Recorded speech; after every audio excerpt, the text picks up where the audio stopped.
২৩টি আয়না ঘরের তথ্য প্রকাশ এখনো ফিরে আসেনি তাদের খুঁজে বের করার দাবি জানিয়েছেন গুমের শিকার পরিবারের সদস্যরা। বুধবার বিকেলে জাতীয় জাদুঘরে মায়ের ডাক আয়োজিত এক আলোচনা অনুষ্ঠানে দোষীদের দ্রুত বিচারের আওতায় আনার দাবিও জানান তারা। অধিকারের তথ্য মতে ১৫ বছরে গুম হওয়া ৭০৯ জনের মধ্যে এখনো ফিরে আসেনি ১৫৫ জন।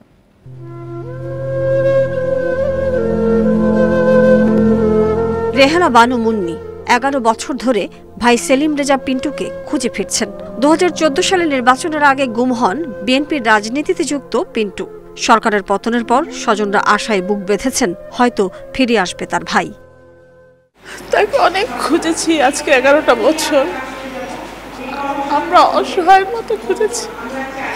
প্রশাসনের দ্বারে দ্বারে আমরা ঘুরেছি, কোথাও কোনো হেল্প পাই নাই।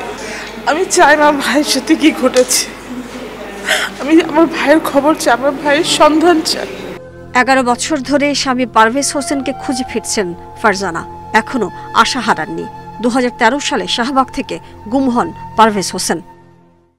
আমার বাচ্চাটা যখন আমার ছোট বোনের হাজবেন্ড ওর বাচ্চাদের নিয়ে কথা বলে, আমার ছেলেটা তাকায় থাকে, কিন্তু ও তো বাবাকে দেখেই নেই, বাবা কি জিনিসই বুঝে না।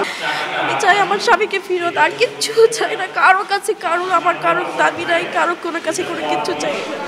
বুধবার রাজধানীতে মায়ের ডাকের আলোচনা অনুষ্ঠানে গুমের শিকারদের পরিবারের সদস্যরা বেশ কিছু দাবি তুলে ধরেন। ২৩টি আয়নাঘর সম্পর্কে তথ্য প্রকাশ এবং যারা এখনো ফিরে আসেনি তাদের দ্রুত সন্ধান দেওয়ার দাবিও জানান তারা। আয়নাঘর নামক যে ঘরগুলো আছে, কেন সেটা আমাদের সামনে এখন উন্মোচন করছেন না? আর বাংলাদেশে যদি আয়নাঘরে এখনো থাকে তাহলে বিচার ব্যবস্থার তার কোনো দরকার নাই। আমার কাছে চিঠি এসেছে, এই জিয়াউল হাসান, অ্যাডমিরাল সোহাইল, এরা প্রত্যেকে জড়িত ছিলেন আর হুকুম করেছিলেন শেখ হাসিনা। আলোচনা অনুষ্ঠান ছাড়াও গুম হওয়াদের নিয়ে আলোকচিত্র প্রদর্শনী হয় জাতীয় জাদুঘরে। Mahmuda Moumita, independent news, Dhaka.